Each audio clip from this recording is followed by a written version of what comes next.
live. I'm here with Paz. Paz, how you doing? Oh, I am phenomenal. I am thrilled to be here. Red Bull is my favorite subject. Mine too. It's like mermaids, Red Bull, Catholicism. That's about it. My favorite topics. The burning question here is, which one do we want to start with? I'll let you go first. You pick your first one out. Which one do you want to start with, yo? Well, you know what? I would love to start with the Juneberry, last year's summer edition, or maybe it was the spring edition. Now Sea Blue. So well received, it got a color label and permanent production. I wasn't a huge fan of it when it came out, but the more I've had it, the more it's kind of grown on me a little bit, you know? Let's get this next to the mic. Oh, that get noise. That crack? Listeners, did you get that? That is a satisfying noise.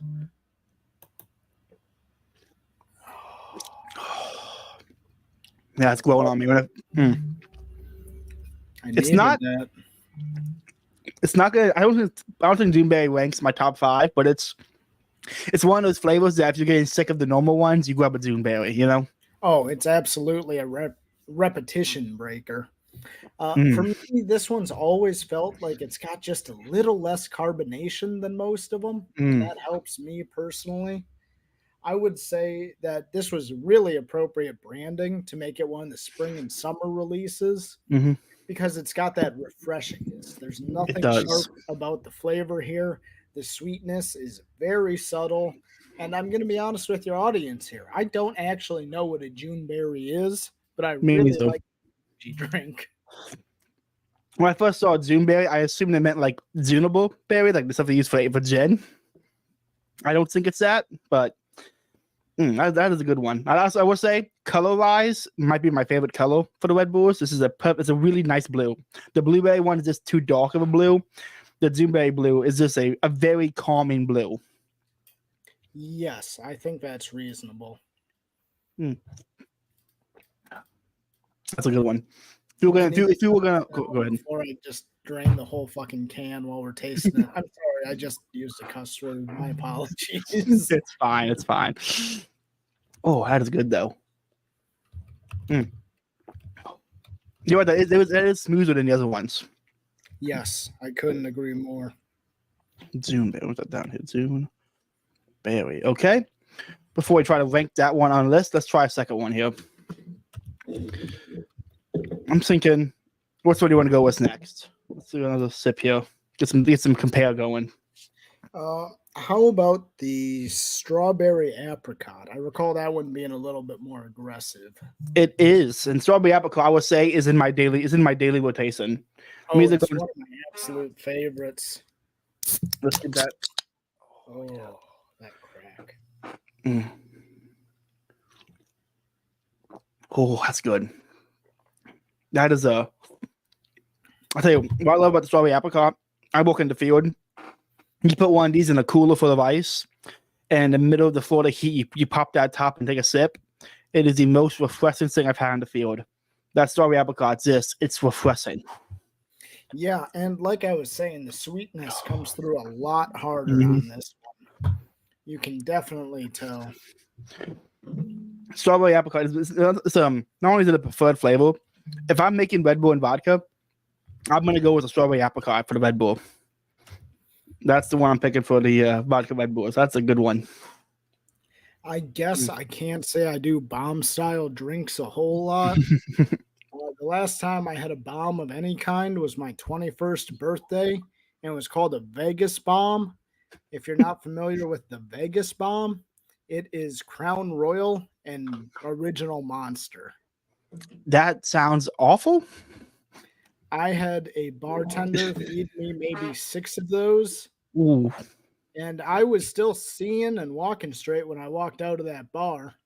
And I didn't black out until like 3 hours later. So, get my rep up among the listeners too. I can drink like a horse.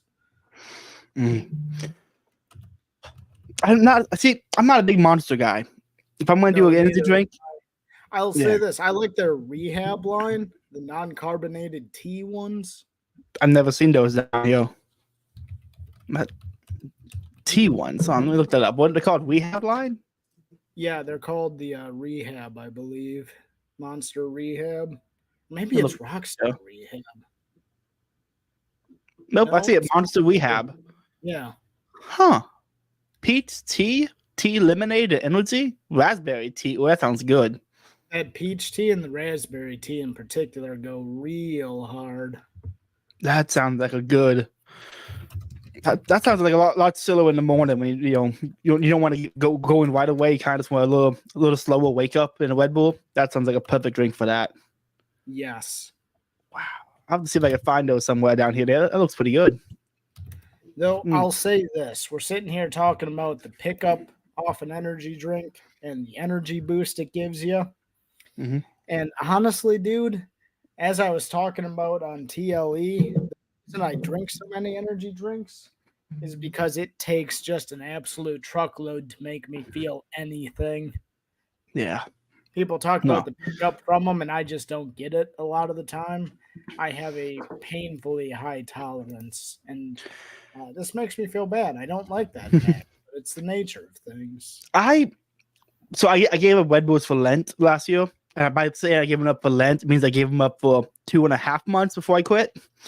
And I came back to them after that. I felt the energy pickup, which was nice, but when I'm normally drinking them, I'm back to now. There's no for me to feel the caffeine. I gotta have at least 2 or 3 back to back. But I would say a Red Bull and a Zen. That's the combo for breakfast. That is a great breakfast combo. Yeah, and you know what? I'm gonna have to pick a fight with you on your own show. Oh, Zins, here we go. Man. Come on. I know it's your brand. I know it's an iconic part of your imagery, but pouches, dude, just get a cigarette, man. Well, I have cigarettes. I smoke those as well. Well, in that case, my complaints are rescinded. Carry on, my good man. I am a American Spirit Blue. That is a go-to brand for me when it comes to cigarettes. The problem with cigarettes is at work, you try to take a smoke break, people start fucking up, and you got to come and fix their mistake. Oh, I know exactly how that works. Exactly. As much as I love real tobacco, I carry a vape to work so that I'm not wasting half a cigarette every time I'm called away 3 minutes in. Mm-hmm. And those American Spirits, man, you can smoke one for 10 minutes. They take a while. So, those smoke breaks are nice, but you never get to finish a cig. For me, my preference is the Spirit Blacks. They're rolled with a little bit of that Perique spicy Cajun tobacco. Love it. Really unique flavor, especially in cigarettes. I'll have to try that. Yeah, Jay got me on the American Spirits. Him and Colin were talking about it on a podcast, and I'm like, I gotta try these. So before then, I was smoking Newports. But yeah, Newports aren't necessarily my speed, but I can't say I've never smoked them or anything. Oh yeah, I started smoking at 17 when I bought cigarettes for a cousin of mine. They want ID, and I'm like, well, if I'm gonna buy the cigarettes, I'm gonna smoke at least one. Right, absolutely. I gotta tell you, there is something nice about the nicotine Red Bull combo. That is a wonderful combo. I don't think I get through the day without it. So, Paz, you are a cryptid believer, aren't you? So I am decrypted believer. Decrypted believer, even better. So, when it comes to cryptids and these cryptids, giants, and other real monsters, or I mean monsters, I would say. Where do mermaids rank for you? Because I am a firm mermaid believer. And what about you? Are you on the mermaid bandwagon, or are you off the mermaid bandwagon? I am firmly agnostic, I would suppose, because I just am not in an area where they are a relevant part of the mythos. I'm not a water dweller. I'm not a sea dweller. I don't know enough about their lore. And the only historical instances I'm familiar with have been, pretty apparent falsehoods like Barnum and Bailey tier. Yeah, maybe because I'm in Florida and I love going out on the ocean, but I am I think my mermaid take comes from C.S. Lewis. I assume you've read Narnia. I assume everyone who's come on the podcast has read Narnia, just given the circles I run in. The first 3, yeah. Okay. Okay, well, in the Voyage of the Dawn Treader, which I don't know which one that is, you get to the very end of the world, and they have they see sea people underwater. And his description of them is very similar to the description of how people would describe seeing angels. And so my take is that there are guardian angels for people. There are guardian angels for trees and nature and wildlife. There's guardian angels for buildings. So why would it not be guardian angels for the sea? And why can't those be mermaids? And so my take is mermaids are just angels of the sea. The only problem with that, I would suppose, is you get into definitional word games about what is an angel, what constitutes an angel, and you get into some pretty heavy angelology, which I believe is considered a valid field in the Catholic faith. It is. My patron saint, the patron saint of this podcast, St. Thomas Aquinas, the angelic doctor. We're big angels. We haven't really covered angels in depth on the show, but it's something I'm planning to get into in the future. So I would say that, well, maybe, but at the same time, I don't think I think calling mermaids that ends up being a category error, and I can't comment on the rest of it. Fair enough. That's only one explanation if I'm talking to Christians about it. But when it comes to mermaids, my take has always been when we're talking to Christians, mermaids, angels, sirens, demons. There we go. This type of angels, type of demons, and how they are perceived at sea. It's not a strong argument. It's not a crazy like proof for it, but it's a reasonable assumption one could make about those things to open the doorway to have a conversation about the reality of those beings, and not just it's just fictional. You just see a manatee. It's not a mermaid. Yeah, and that's the sort of analogy or the sort of comparison system I like, and that's the sort of argumentation I use pretty frequently. So I would be hard pressed to argue against it now, given that it's one of my favorite rhetorical methods. I think they're on to something there. So what other So I know you believe in science and the Smithsonian cover up of science. I have never actually heard an explanation of this. I've only heard people say, if you want to hear about science, ask Paz about science. So this is a chance. What's the deal with giants and what's the deal with the Smithsonian? Well, we know that giants are absolutely a thing that existed throughout the Old Testament of the Bible. Mm-hmm. Right? There's the references classically of the Nephilim before the flood and the fall of the world. Mm-hmm. And even yet somehow after, if you'll recall, when the Israelites made their way into Canaan, the promised land, they talked about these races, these tribes, these warriors. We are like grasshoppers before them. Okay, I'm following. So you've got this historical record there, and you've got this ongoing historical record through historical figures, like the account of the American revolutionary from Portugal that was 7 feet tall and built with a thick build throughout. Indian chief Tuscaloosa, who the conquistadors met and was bigger than his own horse, allegedly. You have the last king of the independent kingdom of Hawaii, King Kamehameha, well over 7 feet tall, with a broad build to match, stronger than any 10 of his citizens, his subjects. And so you have all these historical examples of just truly massive people. And they all seem to end up in this sort of leadership caste role. And as time goes on, as we move through history, there's just less and less of them. They go from being whole tribes of them to becoming the leaders of tribes of regular baseline humans. And eventually, you reach this point where you're just not meeting them at all. They're not real anymore. But all throughout the Americas, settlers start finding their bones. And after the founding of the Smithsonian, they send these things to the Smithsonian because it's the purview of the Smithsonian to study them. And instead of studying them, they are made to disappear and never mentioned again.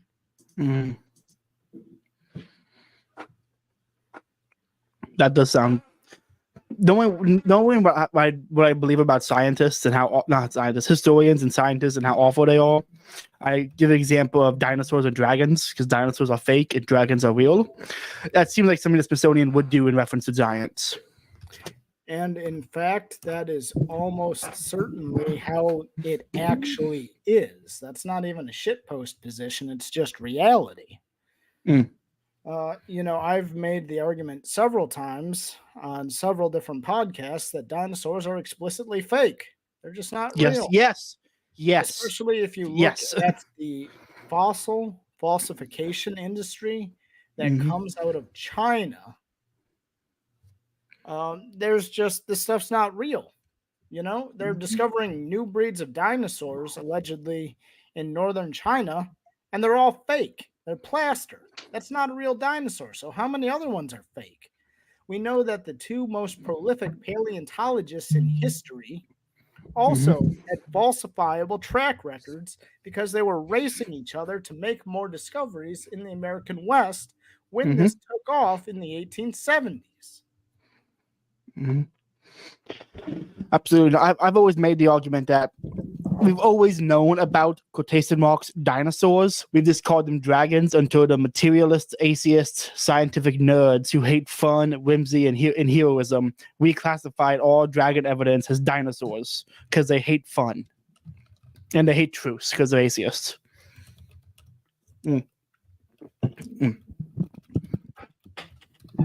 So we got giants, dragons, cryptids, mermaids.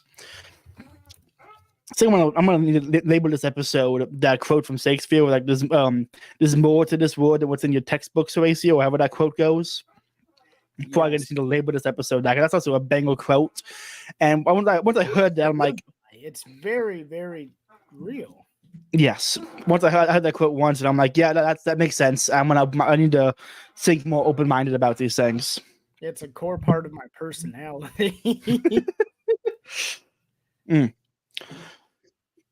So when you have another sip, should we crack another one, or should I let's crack another one in front of me? Let's crack another one. What's one you thinking? How about that brand new one, the Karuba elderflower? The elderflower. I've only had this one once. I saw it dropped. I was at Walmart. I saw it. They didn't even have them code yet, so I haven't had a code one. So let's see how it goes. Oh, that noise.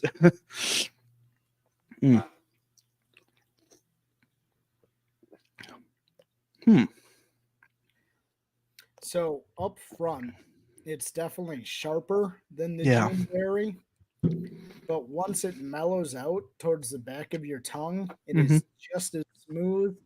It's got that same sort of soft sweetness where it's not an aggressive one like strawberry apricot. And honestly, this one, more than any other Red Bull I've ever had, I could just chug these. I could chug 3 back and not regret it because it's so genuinely pleasant to drink. It is. It's very. This is like the Red Bull you drink when you're sitting on a park bench outside or something. This is like a summer picnic Red Bull. This is the Red Bull I drink when I've just finished a run and I'm just, breathing my lungs out. My guts are tearing themselves apart. And I need that little kick of energy to then run back the last 2 miles to my apartment. And this is the one where you can just sit down and let yourself relax a moment. The power surge is coming back for you. This is a good one. What even is an elderflower? Do you have any idea? Oh man, I don't know. Me neither. I'm gonna. I like gin, so. Elderflower. Okay. Elderflower. It's a pretty looking flower. I googled it and it came up as elderberry. I don't think this is the same thing. Yeah, it's not the same thing. Okay, elderflower. Elderflower is the flower of the elder tree. I don't know what that word is. It's a flowery word. So Symbuncus Nigra, Nigra, Nigra, probably going to try to say it on the podcast on YouTube. It has creamy white flowers with a unique aromatic quality that is sweet, cooling, and mildly bitter. Well, and that's absolutely what the flavor of that one is. It is. Mm-hmm. It is sweet. It is sweet, cooling, and just bitter enough to kind of wake you up. And for what it's worth, I Really good love one. bitter flavor profiles too. Yeah, aren't you the guy who did the beef soda or something? The beef fizz, yes. Beef fizz. What is a beef fizz? It is ginger ale, beef stock over ice. Beef stock. Okay, write that down. Like Beef. the soup part of a beef stew. Yeah. Now, that's just what the actual recipe is. I had to go through many versions and iterations of it before I was really happy with it. What's your version of it now? Like, what do you do to make a good beef fizz? So it sounds insane enough already what I told you, beef stock and ginger ale. Yes, it does sound pretty insane. But now I've tuned it where I start with the beef stock. And I want it warm. I don't want mine chilled. I want mine just a little warm, a little above room temperature. And you want to dress it up with a little bit of seasoning, like some celery salt, some Tajin, some seasoned salt, whatever you would do to meat. Whatever your meat seasoning of choice is. You want a little bit of that.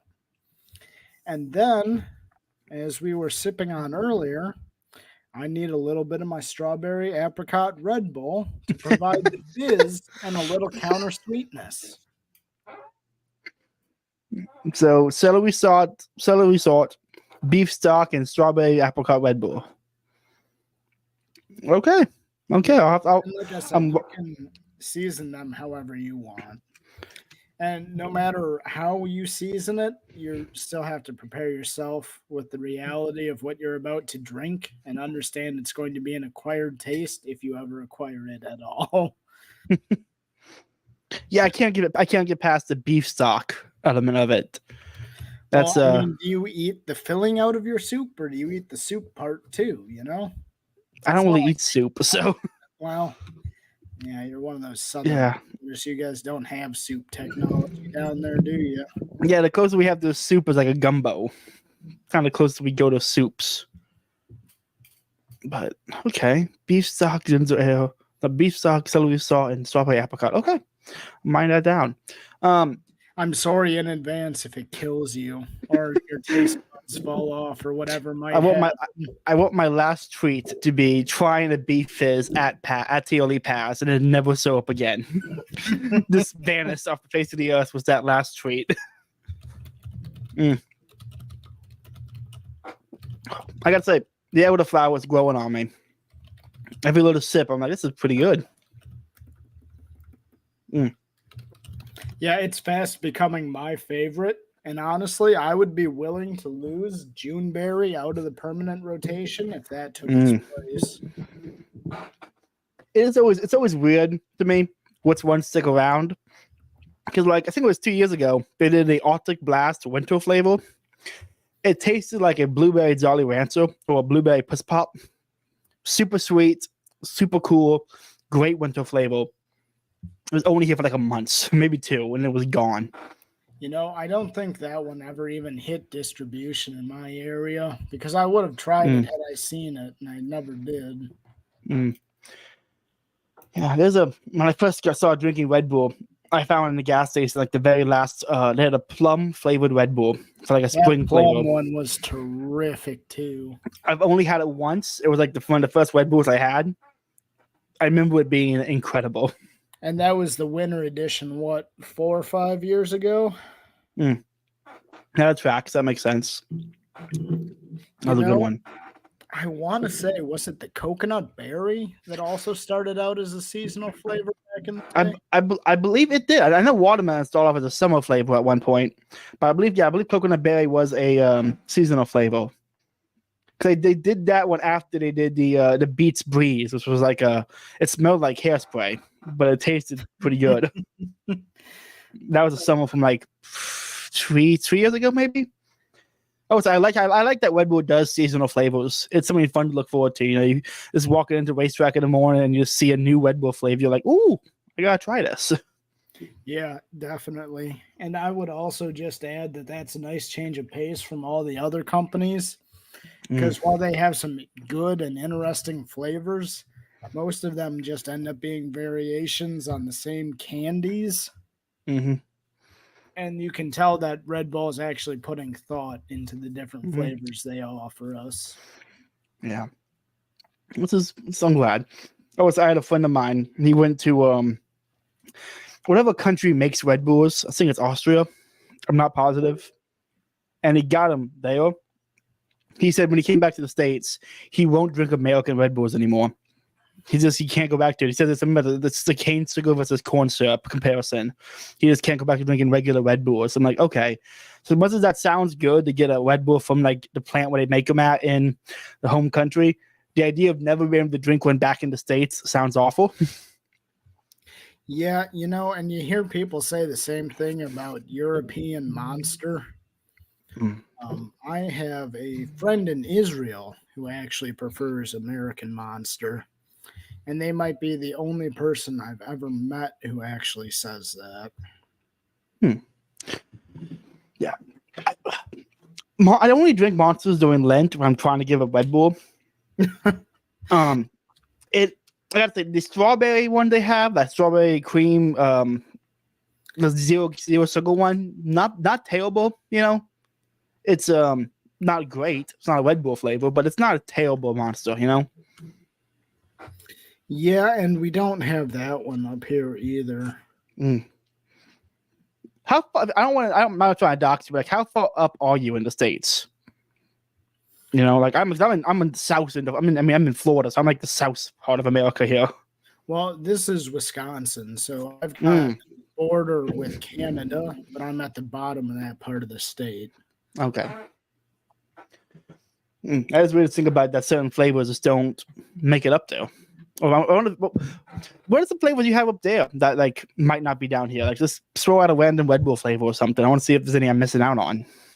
Oh gosh. Do you guys have the strawberry and cream rock stars down there? No.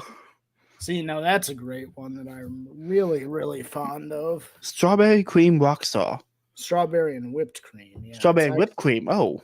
It tastes like a milkshake. It's phenomenal. Ooh, that does sound good. Like 260 calories or something a can, so I can't drink it anymore. Even today, I had to leave all of my calories, or all of my rather, for tonight because I knew I'd be sugar bombing myself because this stuff doesn't come in the zero sugar. Yeah. Well, Red Bull does, but not the good flavors. Yeah. I would say Red Bull is one of the few things where like the original flavor is just not worth getting. Like with Mountain Dew, every once in a while, like I want the green Mountain Dew, or Pepsi, want a regular Pepsi, not the why I would say Pepsi. But with Red Bull, like I could never drink the regular Red Bull again and be absolutely fine. Regular Red Bulls just frankly aren't very good. In terms of generic no flavor energy drinks, they might even be my bottom tier, honestly. Yeah. I'd rather have a Celsius or something than a regular Red Bull. Yeah, and even Celsius, those aren't that bad. Yeah, like the Owens one they have, it's pretty good. So you are the cryptid guy. You are the Giants guy. All these things here. Do you broach these conversations in everyday life, or is it something you only do on the internet? Because I've been trying to broach these conversations more IRL with the coworkers. I have been talking about this stuff to people IRL going all the way back to 2015 and earlier. And how did that go for you? I'm curious. Is that like people interested? People call you crazy? Mixed results? I would say that I've won figuratively, hypothetically won more conversations than I've lost. I don't know how much that really even actually means anything, but yeah, I mean, everyone is a little bit performative online, and I don't think Yeah. there's any point in denying that. Yeah. But at the same time, my interests as I present them are very genuinely mine, and Mm. I am a very poor actor. So while I might be willing to ham things up a little bit, the person that I appear to be is the person that I am. I do get that vibe when I'm listening to you on TOLE or on Scarlet Thread Society, which is, by the way, everyone listening, great podcast, Scarlet Thread Society. Definitely check it out. It's I was listening to the one today about time and the solar, the equinoxes and the calendars and stuff. That was very interesting. Episode 1 with Glass Delusions, the cyclical nature of time. Yeah, that was a really eye-opening interview. My last release was a part 2 with her about Bitcoin astrology. Bitcoin astrology. Yes, I'll we have were to check that talking out. about the astrological birth chart of Bitcoin. Are you an astrology believer, Paz? Or I think you could call me astrology curious. okay, that makes sense. I'm not. So I'm, let me go ahead. frame this way for you, if I can cut you off here and sort of expand on what I'm saying. Go right ahead. My thoughts on astrology are the exact same as my thoughts on things like tarot cards. As a practicing faithful Christian, I believe that divination is explicitly outlawed by God, and while people try to practice it, it will either fail or result in them receiving information from diabolical sources. Mm-hmm. Now, with that being said, these tools don't have to be divination. The thing about tarot cards, for instance, is that they are a tool to short circuit conscious thought and interrogate your own unconscious thought process. Hmm. There is nothing divinatory about asking yourself a question, flipping a card off the top of a deck, and looking at the picture and asking yourself, how does this picture make me feel about the question I'm thinking about? Mm. You know, that is using pictures and symbology to work past your own conscious mind and talk to your unconscious or subconscious self. Mm-hmm. That's not divination. Yeah, it's like it's a difference in degree, but not in kind to like a Magic 8 Ball. It's Right. a similar system. We're not attributing future telling powers to the cards. I wouldn't do it because I just think the word tarot is just, I don't know, the word freaks me out a little bit. Well, it's icky for a lot of people, and I don't hold it against anyone. In fact, it might even be a good policy to just dismiss it out of hand. Mhm. But the thing about divination is you have to be trying to divine things with it. Mhm. And if you're using it as a psychological tool, well, going to see a therapist isn't divination either, and it's the same exact thing. Mm-hmm. And it's kind of the same deal with astrology, right? You're Yeah. not asking it to tell you the future if all you're doing is using the way God Himself put the stars in motion to study the universe. My astrology take has always been, we know spatial bodies, gravitational effects affect things on us. Like moon affects the tides, the moon affects women's period cycles. I don't see any reason why you couldn't say stars being at a certain place in the sky during someone's birth would have some gravitational effect on development.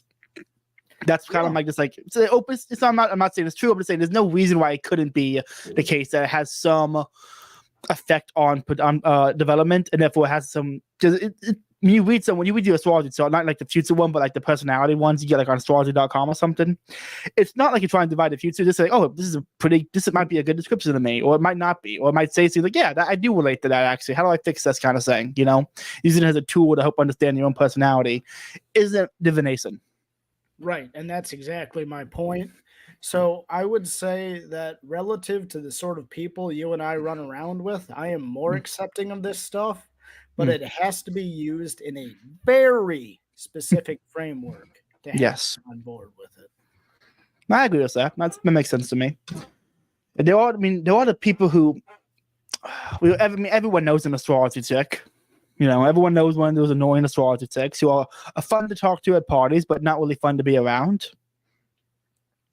And it's a little change of gears. Let me ask you this: have you noticed that at least down here in the South, women love personality tests and they love all these astrology, personality tests, and all this stuff? I have a theory as to why, but have you noticed a similar thing with women just loving outsourcing their critical thinking skills to a test to tell them the answer about how they feel about someone? I would say that is far more common in women, but it's hardly exclusive to them. And yes, I have noticed it. Yeah. I'm not opposed to that idea. I think that's a good. I mean, if you're gonna have a system to help classify I've said before, women are way better at the friend-enemy distinction than men are. So mothers have a very easy friend-enemy distinction: family, friend, not family, enemy. Easy enough. So women are much better at drawing that strict line between friend and enemy. It's in everyday life. I mean, have you ever seen the way a woman will cut out a friend out of her life for saying one bad thing? Just almost like a sociopath degree where to say, "Yep, and she's dead to me," and like prey on her downfall almost. That's a good thing. Women. I think that's actually a good thing that women have that ability just to easily do that. Because I think that's actually a virtuous thing for a woman to have. One of my favorite tweets of all time was one of my very large account mutuals tweeted something to the effect of, "Find you a woman whose politics are less articulated and twice as feral as your own." And I think there's something to that. That's a great tweet. That's a banger. Yeah, if I can find it, I'll send it to you afterwards. I'm sure it's in my bookmark somewhere. It's terrific. Less articulate, but twice as feral. That's a good. I like that. That's good. You ready for another Red Bull? Yes, though I think this is where you and I end up divergent because I've got the pear cinnamon sitting in front of me, and you said you weren't able to find that one. Yeah, I found one left, but it was all bent up and stuff, and it was in a waste rack, and I was like, I don't know if a soda's been dropped that many times. I don't know who's touched the top of it. So you go with pear cinnamon. I'm gonna do a coconut. Oh, that's one of my favorites too. It's a good one. It's not in my daily rotation, but I'll go through there's a week or two where I'm just like, I'm gonna get coconut every day. All right, you ready? Ready. Even the smell of coconut, the smell of the coconut one, just smells incredible.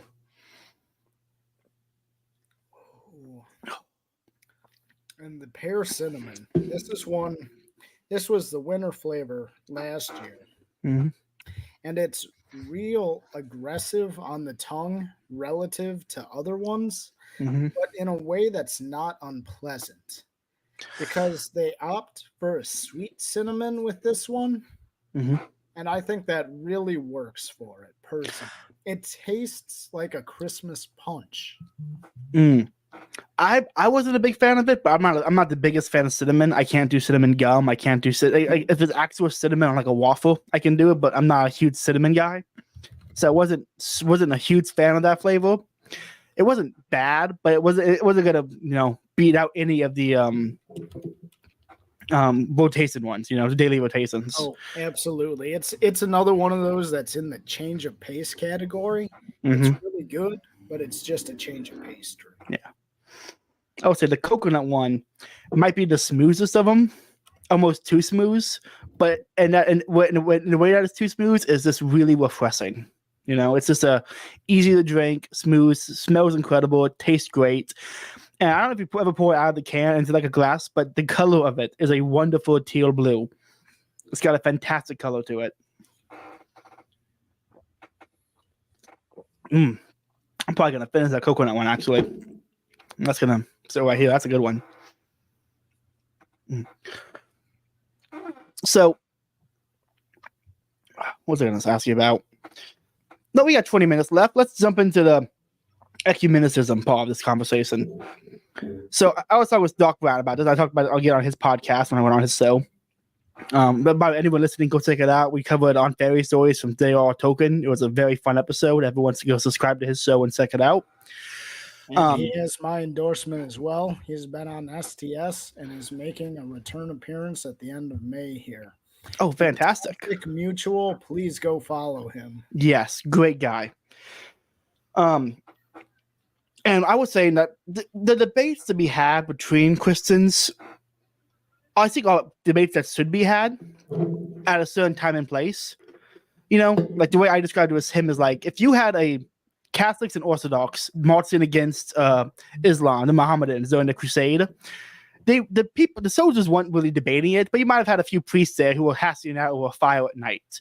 That's what we need to be like. We don't need hashing this out in secret, in person, on conversation, but this constant Twitter beef between denominations is pointless. No one's saying, very people actually change their mind unless they're already preconditioned to have their mind changed about it. And you can't know what that person is going to be like on Twitter. And they're all, I mean, not to beat around the bush, Europe is being overrun by Muslims and Indians. You know, Christendom is at stake right now, and we're hashing out transubstantiation and consubstantiation, which is important, but it's kind of like a secondary thing to the physical threats facing the Christian world today.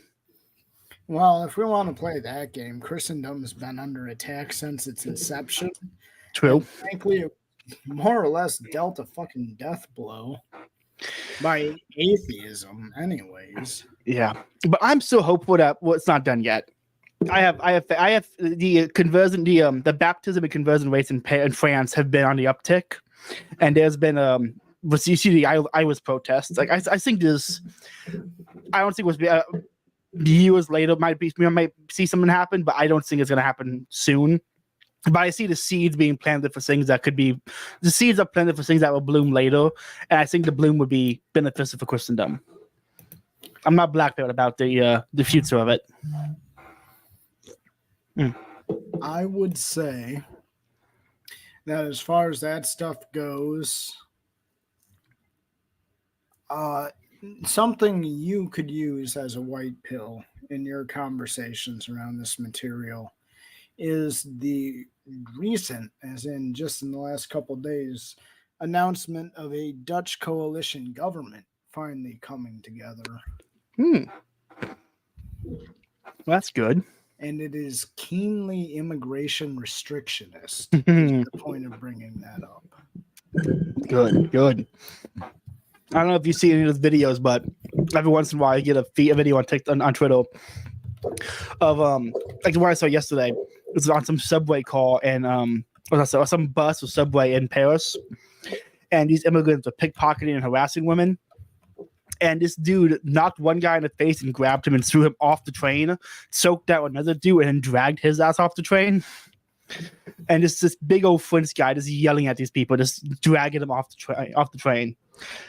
I think that's an energy that we're going to see more of in the future. I think people have I think natives of homelands that have been overrun are kind of reaching the tipping point here where they're like, no, French for French people, England for the English people. So hopefully I'm not wrong and we'll see more of this in the future. It would be great.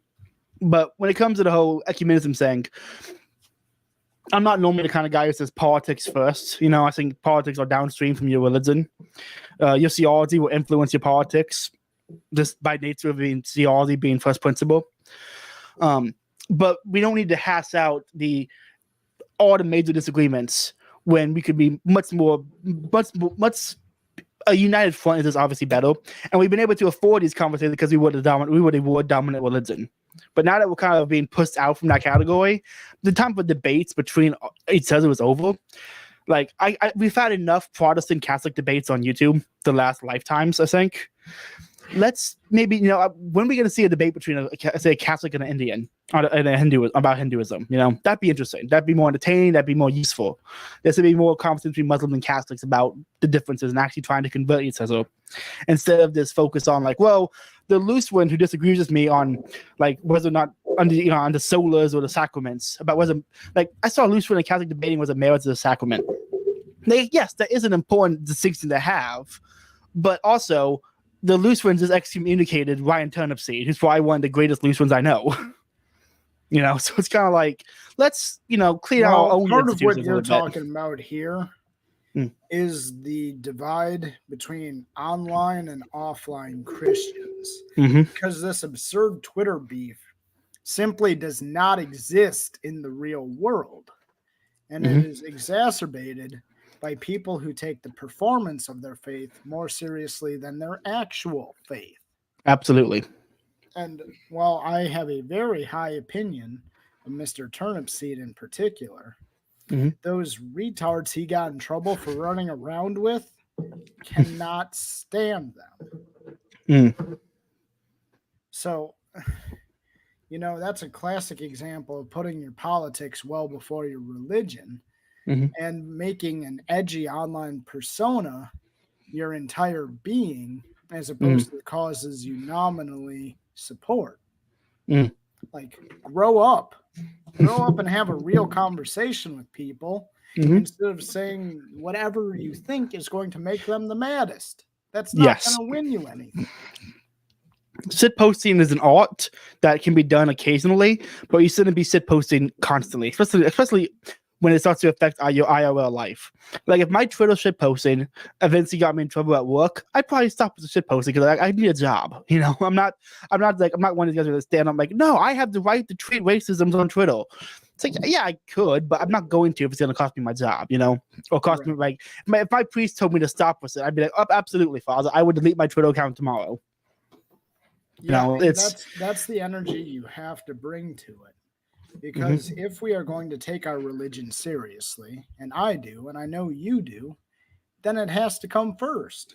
And that does not mean allowing people to disrupt your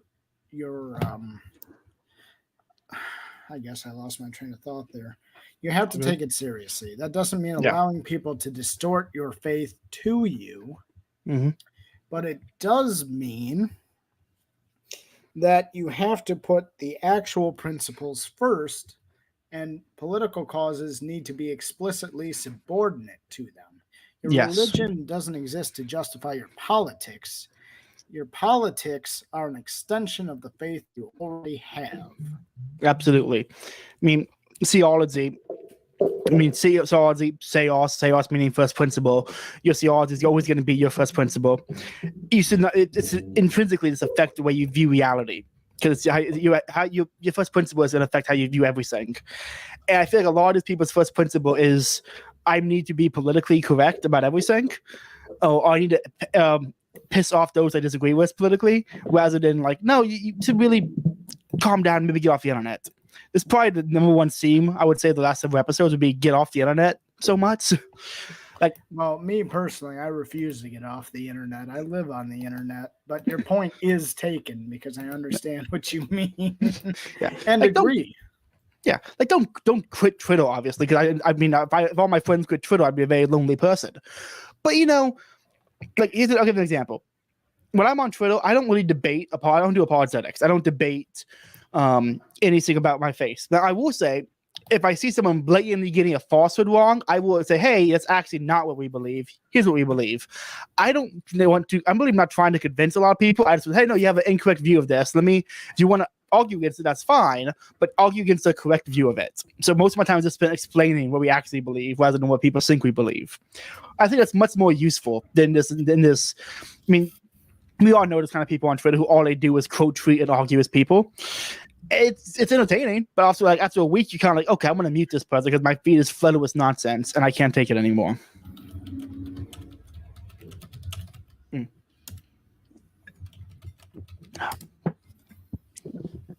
But so far, how are you ranking the Red Bulls? Where are you ranking them at? Of the four I brought with me to the show tonight, the strawberry apricot still sitting on top for me, followed by the elderflower, then the Juneberry, and as much as I love the pear cinnamon of the four I brought for this, that one's probably at the bottom for me. Yeah. I think I would go strawberry apricot. I think I'm going to put Juneberry above the elderflower. But the elderflower is still very good. And then putting coconut there because it's not in a daily chain, but it isn't when you want to change the pace. I will say the go-to Red Bull for me is dragon fruit. The green one. So good. I just it's wish so good. I wish I could have found one earlier when I went out to pick these up. I'm assuming it was just sold out because it's still distributed in my area and I drink it very regularly. It's just so freaking good. It's so good. I don't know what it was, but like there was a window where everything was dragon fruit flavored for a minute. Talk about how the dragon fruit icy, there was dragon fruit smoothies, there was dragon fruit Red Bull, and I'm here for it. Dragon fruit is a severely underrated fruit, in my opinion. It's got a great flavor. Plus, when you put it in other things, it's a great flavor. Oh yeah, I've got a couple bags of it in my freezer right now. You know, nice. Just the frozen stuff because we can't get it fresh up here in the middle of nowhere, Wisconsin. But on our point about ecumenicism and conversations, I'm the kind of guy who, if I'm in a bar, you know, and I will bring up religion. You know, I love talking about those people. I mean, I was getting into a pretty fun conversation with my Uber driver who was a Black Hebrew Israelite. I don't know if you've actually terrific, just an excellent archetype, dude. The Uber driver. So I'll tell the story real quick. I haven't started the podcast before. I was drunk off my ass at a bar. We went from one bar, then went to a cigar lounge. I had drinks, and so I'm just knocking them back with the boys. I need to Uber home. This guy pulls up, and I can tell he's on something because he's swerving across the lanes. But I need to get home. And I'm like, I went to confession today. I'm fine. So I hop in the back seat. And so we're driving back, and his name's Akeem, and he's smoking a cigarette. Windows are up in the Uber. He's smoking a cigarette. So I'm like, can I smoke? He goes, yeah. So I start smoking. We're driving back, and out of nowhere, I kind of just look at him and go, start talking about about religion, Black Hebrew Israelites. And I have a question that I ask anytime I meet like a strange person, I ask him this question because a homeless guy once asked me this question. I asked him, what was worse, the Holocaust or the slave trade? Oh, jeez. And this man was out missing the beat, went, the slave trade was worse. The Holocaust didn't even kill the weird Jews. The weird Jews were underground where they speak with their mind. Oh, wow. Oh, wow. And I'm like, please tell me more, Mr. Akeem. The next 20 minutes, we're talking about underground Jews. We're talking about Yaqub. We're talking about, everything. Muhammad, Jesus, underground Jews, Yaqub. World War II. It was in the entire time, he's speeding, running red lights, and swerving in between lanes. That is unnecessarily intense, but I'm here for it. It was a lot of fun. The reason I asked that question is I was walking to Taco Bell one time from my apartment, and a homeless guy was smoking a joint, and he started yelling, hey, come here, come over here. So I walk over to him. He's sitting behind the dumpster on a cinder block holding a joint. He hits the joint and asks me what was worse, the Holocaust or the slave trade. And I talked to him for an hour about Nazis. The rare Tom Bombadil homeless people are some of the most fun people you can talk to if you can find them. And you can't find them, they find you. That's the important thing. If you go trying to find one, you're going to get attacked. But they have to come to you. Well, almost makes you wonder if there's not something mystical to that archetype, huh? I find those fun homeless people are almost like the fairy that take you to fairyland, as Tolkien would say. That you get to enter a second world for a minute and kind of just get lost in the conversation. And that's always fun. You know, when you can get lost in the conversation, you just forget the past of time because it's having such a great time talking to somebody. That's a great moment. Yeah, couldn't agree more on that account. Now, I will say, listeners, that's a very important detail I just said. Don't seek them out. I have to preface that for some of the listeners. Don't just, if you see a homeless guy on the street, don't walk up to him and just ask him if the Holocaust or the slave trade was worse. It's like any other mystical creature. You will never find them when you are seeking them. Absolutely. Let's be open to it. You know, if a homeless guy yells at you and he's not asking for money and he's about to ask you a question, hear him out. You know, you might never get a chance to have that crazy conversation again, and it's worth it. as a person who has those conversations regularly, it's worth it. It's worth it. The homeless guy's name was Zed, and I'm walking to Taco Bell. I'm like a block away, and he just screams, "What's your name?" I go, "It's Caleb." He goes, "Caleb, don't do drugs without me." I never saw him again. I think he's dead. He just disappeared. Well, He's nowhere in town. I don't know what happened to him. But he was to happen, won't it? Yes, he was a very cool person. I hope he's okay. How about you, Pat? Do you ever have any of these random, insane, awesome conversations with people? You ever visit a bar or a pub or an Uber and a crazy conversation happens and you get to be part of it? I'm going to be real honest with you, dude. I'm just not that social. Oh, yeah. I mean, that's fair. That's fair. Despite the lisp and the speech impediment, I'm a very social person. I'm just not. I'm simply not. That's all good. We all got our gifts and talents. You remember stuff about cryptids I'm probably never going to remember. Speaking of cryptids, what is your favorite cryptid? What's one that's you hear about? You're like, oh, I got to read this, or I got to see this, or I got to talk about this one. Like, what's your favorite cryptid to think about? That one is easy. It's the Dog Man. I've not heard of this one before. The Dog Man. For the long timers out there in the audience, you'll remember my Twitter handle for a very long time was Dogman Respecter. The Dogman. The easiest way to describe it for someone coming in completely raw is, what if a werewolf was always stuck in its hybrid form? It was 8 feet tall, and it was immensely evil without exception. That's actually an interesting question. I don't know if you read it or not, but G.K. Chesterton wrote A Short History of England, and one of the chapters is about after the fall of Rome, people went from having democracy of voting and like sign roads and actual like medical care and stuff for the times to believing in fairies and elves, and then having the whimsical gnomes, fairies, elves, and all that kind of stuff pop up. What is it about America, you think, that has led to this? All mystical creatures are always violent. Like the cryptids are in a whole category. Of the land we live in. I've talked about this a few times on the show before. I think the dirt of America is inherently cursed. It is a cursed land. To rip off Dune, North America exists to train the faithful. And I really think that's what it boils down to. Yeah. Things are hostile here because they are inherently hostile. We are meant to subdue creation, and America is an instance of a place where we actually have to do so. No, I would say that does track because like most Americans aren't meant to be here. We're allergic to the foliage and stuff, the poison ivy. It's like we're not indigenous to the land like you would go to like a European would be to his home country. And so there is like an outsider sense to it. Like I'm a surveyor, so I go deep into the woods.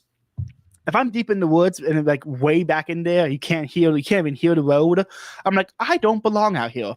There's something else here that owns this land. I'm just visiting. And I think that's an attitude that's very common when you go into American wilderness. Yes. Yep. Agree on all counts. Well, we're heading up on the hard hour.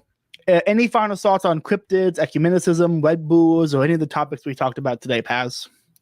I think that I accidentally got myself in a pickle. I stayed up past my bedtime to do this with you, and I did so very willingly.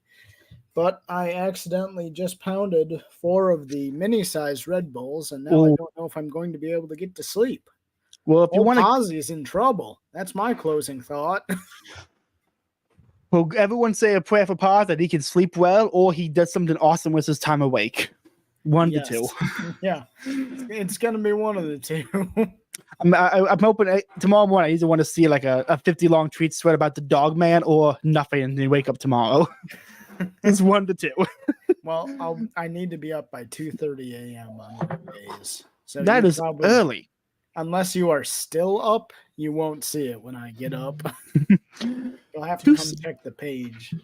See, I thought I got up early. I get up at like 5 for work. Too early. That is insane. Okay, well, past plugs. Where can people find you at? The best place to find me is on Twitter. I refuse to call it X.